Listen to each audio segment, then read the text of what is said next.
Hello and welcome once again to an Imperator Invictus dev diary. I know it's been a little bit of time since I've last done one of these. Let me just quickly explain.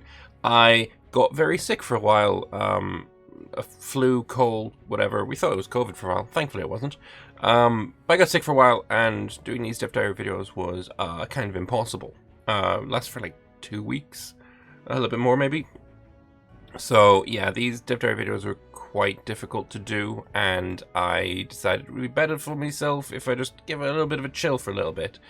But I'm feeling much better. I'm not 100%, but I'm feeling much better, so we're going to be having a crack at getting through the backlog, because as I make this video, it's the 16th of September, and the first one that I missed was from the 30th of August. Apologies, Snowlet, the Imperator Invictus dev team, and all you Imperator Invictus fans, forgive me? Anyway, let us get into this. Let's see what we have going on in today's dev diary. Just need to make sure that the whole thing can be seen on the page at once. There we go. Lovely. So, what have we got here? Kush and tribal raiding. So I'll be talking about the mighty kingdom of Kush and a new mechanic for tribes. Indicative here, the 25th Egyptian dynasty was established in 747 BCE by the Nubian people of Kush. The Kushite dynasty will be brought to an end by invasion from the aggressive Assyrian Empire in 656 BCE. The Kushites differed from the Egyptians in appearance, culture, and religion at first. However, the Kushites would quickly adopt the traditions of their Egyptian subjects. Had the Assyrians not put an abrupt end to the prosperous rule of the 25th dynasty, the Kushite pharaohs may have ruled in Egypt for many more centuries. At game start, we found ourselves in 304 BCE, where the Kushite people have been in decline and stagnation for centuries since the fall of the last Kushite dynasty. Historically, the people of Kush would fall into obscurity after not doing much of note except a small raid on Roman Egypt in 23 BCE, with a subsequent peace treaty the next year. Alright, enough history, let's look at the missions. Kush missions are done similarly to the style of EU4 missions, with a single large tree rather than the typical Imperator style of several regional-based mission trees. The first part of the tree, you'll consolidate your power in Nubia, expand southwards into Axum and Musilon, and eventually bring all of Arabia under Kushite rule.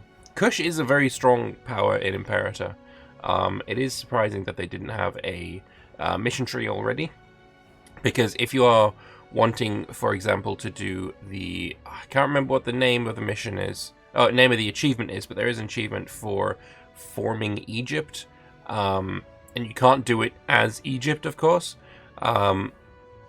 So generally people choose Kush. It seems like the most reasonable one to do, and also you're praying to the old gods. You're Kemetic, which is kind of cool. You got Ra, Set, Horus, all that kind of stuff. So it's kind of fun. So this is the mission tree. Anything interesting looking here? We've got going into Marcellon, elephants, developing. Yeah, all going into Arabia as well. Nice. At some point during your expansion into the weaker powers to the south of Kush, you'll become strong enough to take on the Ptolemies, the foreign Macedonian rulers of Egypt.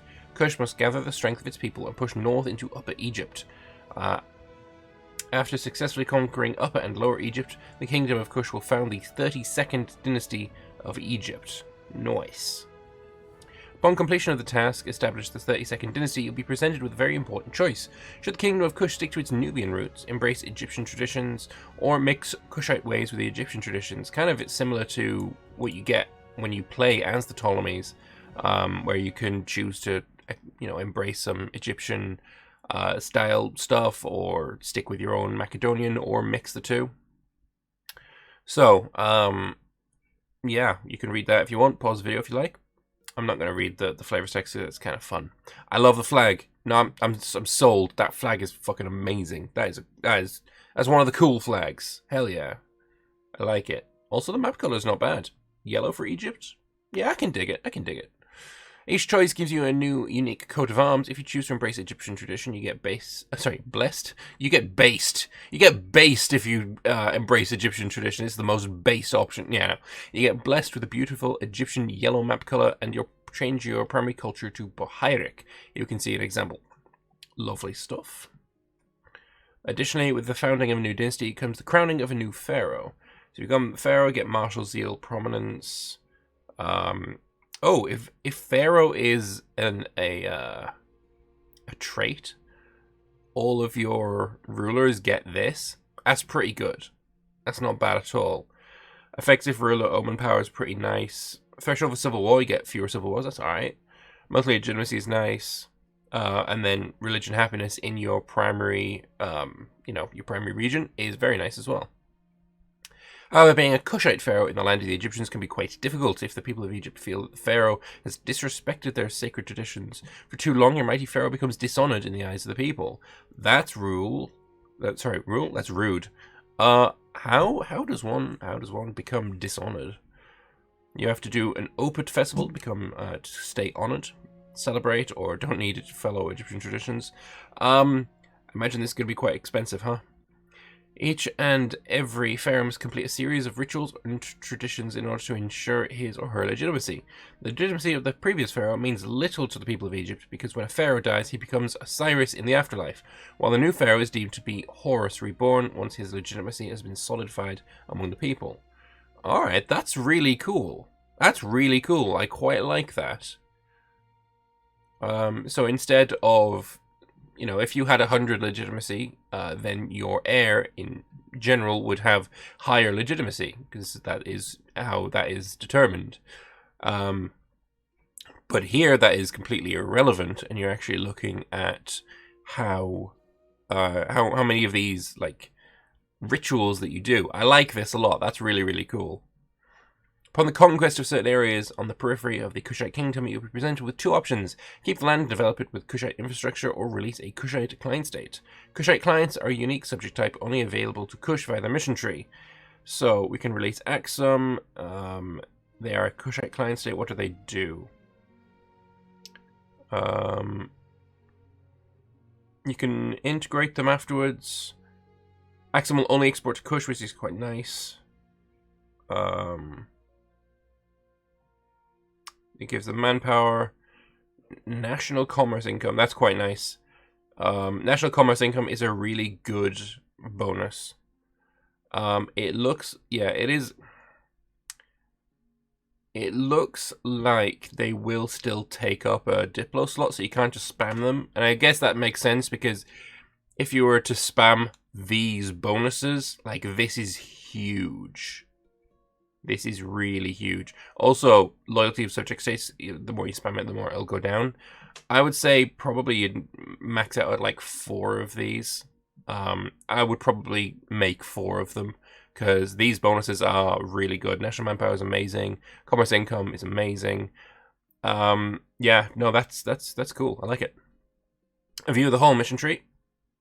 There's a link. You can jump there and have a look if you like. Dev Diary only scratches the surface of the content that's been added for Kush. There's much left to be covered in the lands of ancient Egypt. And then, as if that wasn't enough, we have more.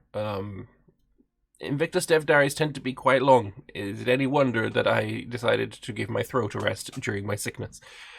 Hello, once more today, Oliver Kranz is going to unveil a small new mechanic for tribes. All numbers are subject to change. Every time a tribe sieges a territory which fulfills the requirements, among others that the territory be a city or a capital, we have a 5% chance that a warrior might find an interesting item, which the priests may use to advance their technology. However, you'll have to pay the warrior who found it, otherwise you won't get the innovation. You can also let him or her have the item and get a small temporary buff to your armies.